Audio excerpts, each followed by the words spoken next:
Inilah profil sekolah MI Nurul Huda.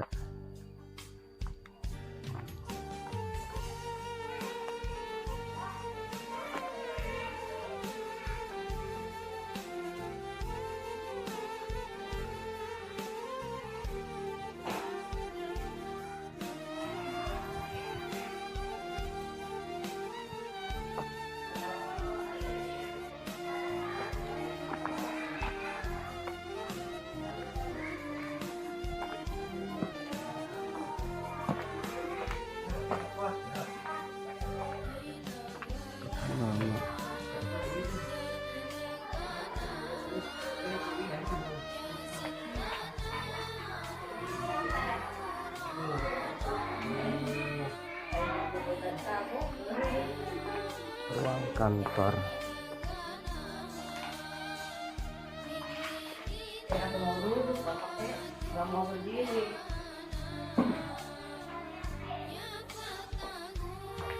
Ini ibu kepala sekolah.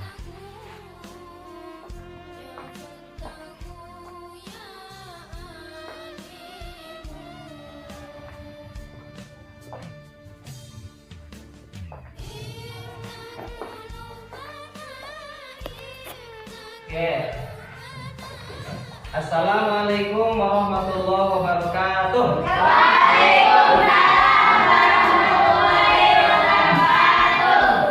Bagaimana anak-anak sekalian? Kalian pada sehat?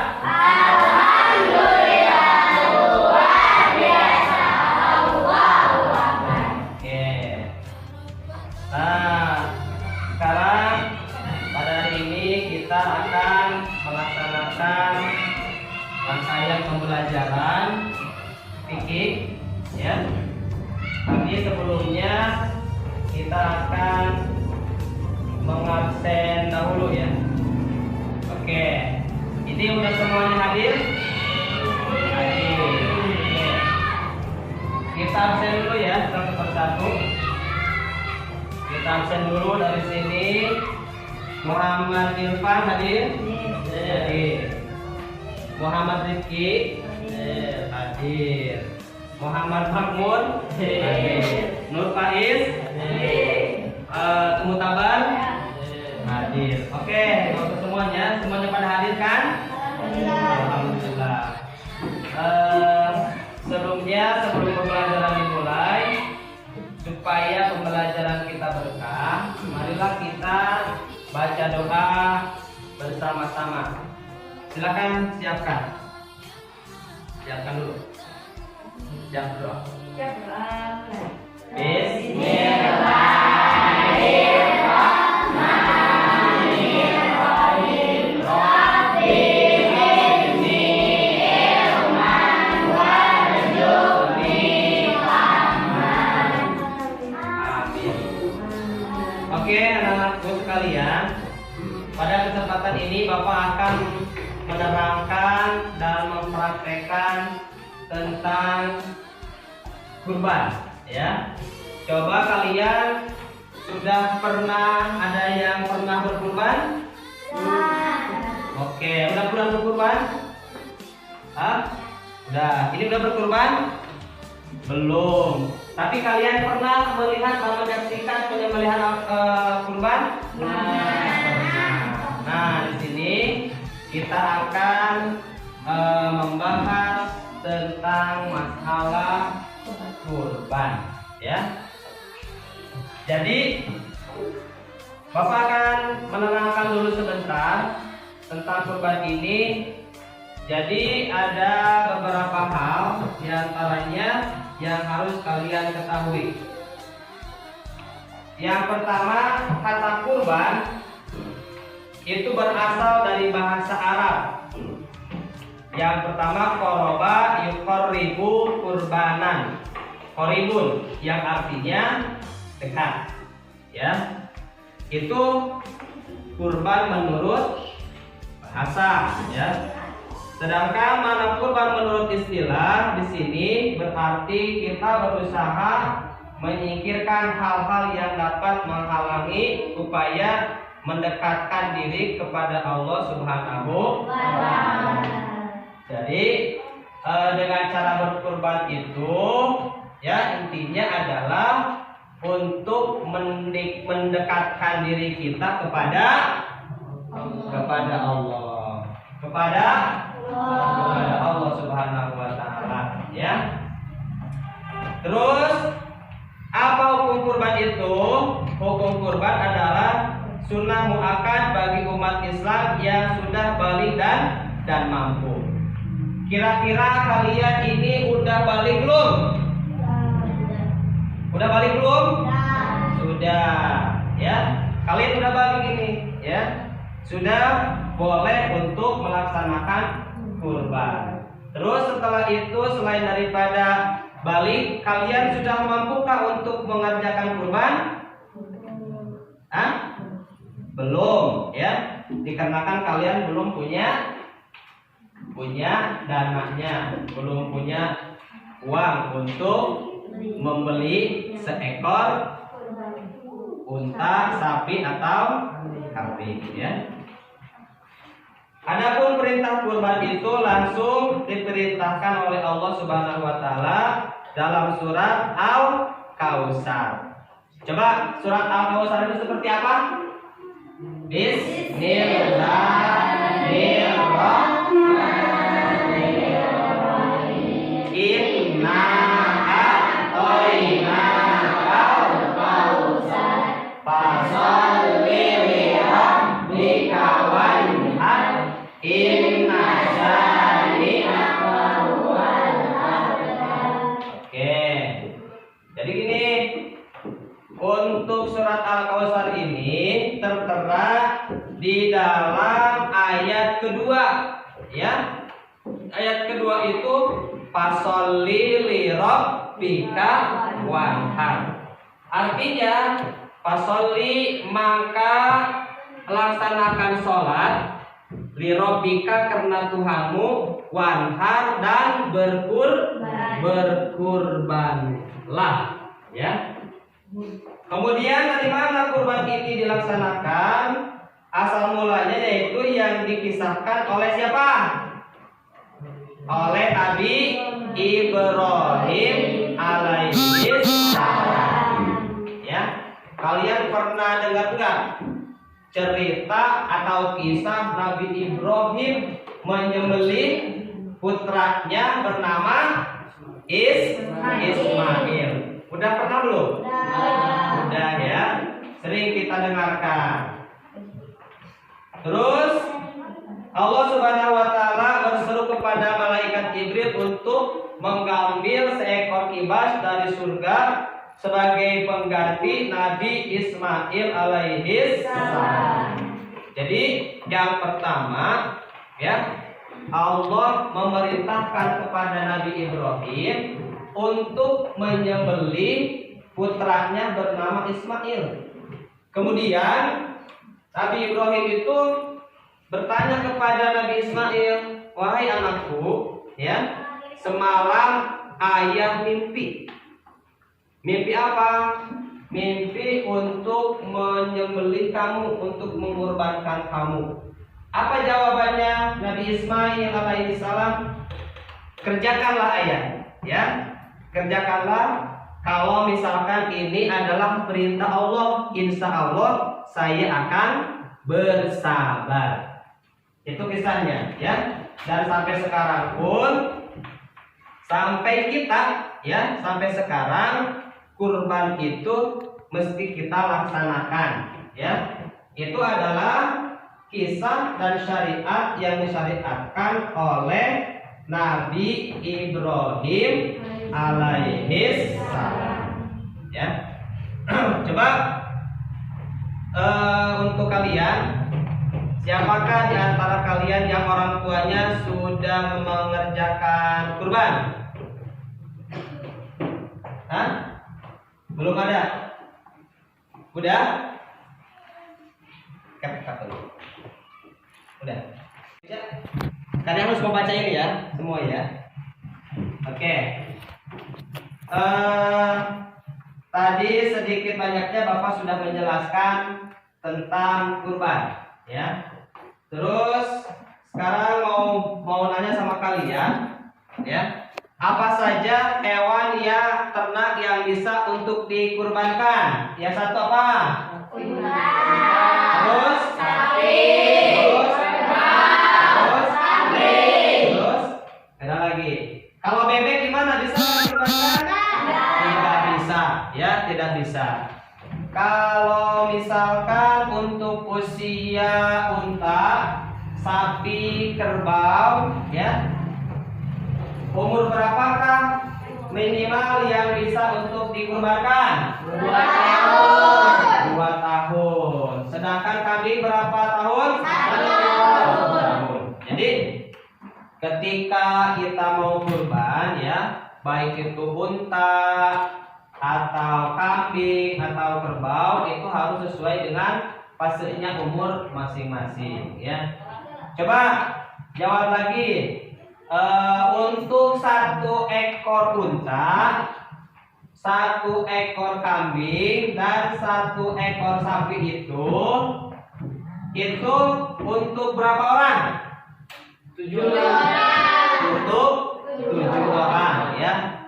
Misalkan kita beli sapi 1, ya, beli sapi 1 itu boleh dipakai kurban untuk 7 orang.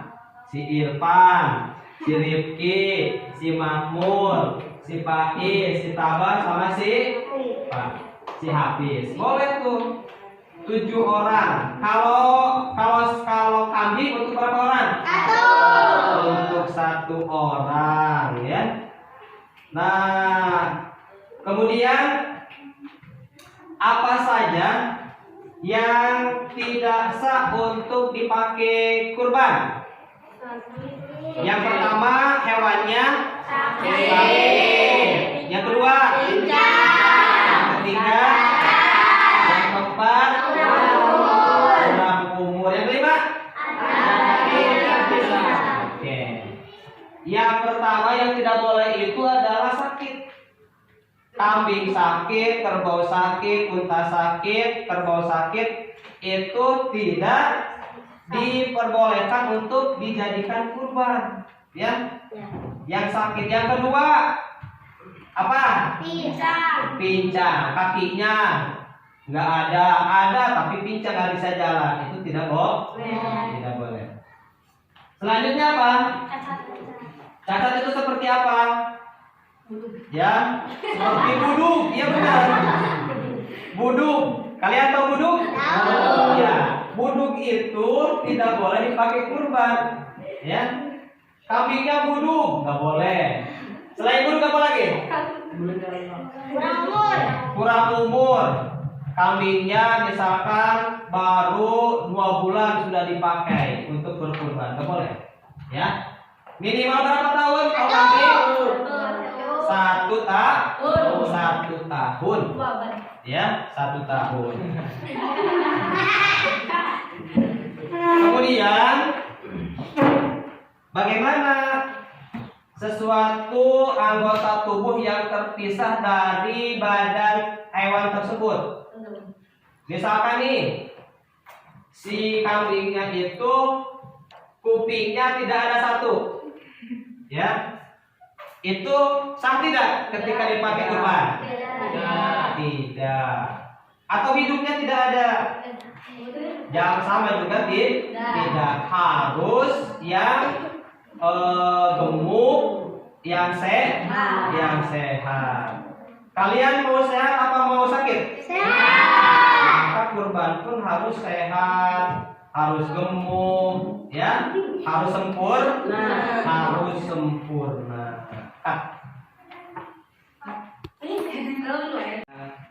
Oke, anak-anak sekalian, untuk kita menerangkan tentang waktu penyembelihan kurban, ya. Lalu kapan waktu penyembelihan hewan kurban itu? Kurban dilaksanakan pada waktu tertentu, yaitu pada bulan Zulhijjah. Dari tanggal berapa? 10, 11, 12, 13 bulan Zulhijjah. Jadi waktunya itu adalah tanggal 10, 11, 12, 13 bulan Zulhijjah. Ada berapa hari? Tanggal 10, tanggal 11, 12, 13. Ada 4 hari yang masih bisa untuk melaksanakan kurban, ya gitu. Terus waktunya apa? Waktu penyembelihan itu yang pertama, ya, setelah melaksanakan sholat Idul Adha. Terakhirnya tanggal 13 bulan Zulhijjah, yaitu setelah terbenamnya matahari. Itu sudah terakhir. Itu berakhir, ya. Kemudian ada pun dalil atau hadis Nabi yang diriwayatkan oleh Imam Bukhari. Kata Nabi seperti ini, "Man dzabaha qabla sholati fa innama dzabaha li nafsi, wa man dzabaha ba'da sholati tamma faqad atama nusukahu wa asabahu sunnatal muslimin." Barang siapa yang menyembelih, ya, yang menyembelih hewan kurban sebelum sholat id dimulai atau sebelum sholat id beres, ya, maka sesungguhnya penyembelihan itu untuk diri sendiri.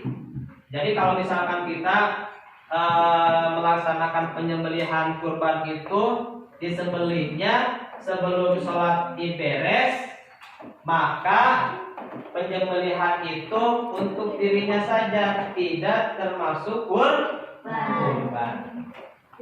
Wa man dzabaha ba'da sholati tsumma taqad atama nusukahu wa sabahu sunnatul muslimin.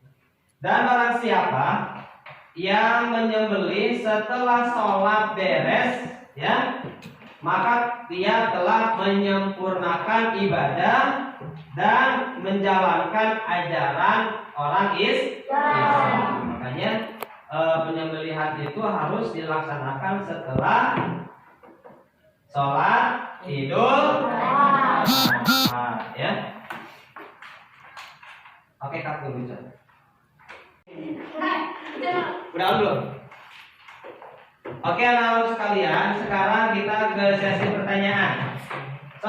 Siapakah di antara kalian yang ingin bertanya? Oke, yang bertanya silakan. Bertanya apa? Bagaimana hukum kurban itu? Oke, coba menurut kalian bagaimana hukum kurban itu? Oke, bagaimana pengertian sunnah muakkad?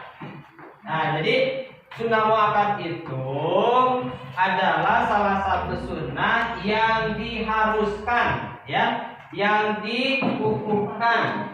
Kalau misalkan kalian sudah mampu, sudah punya dan cukup syarat-syaratnya, maka kalian diharuskan untuk melaksanakan kurban.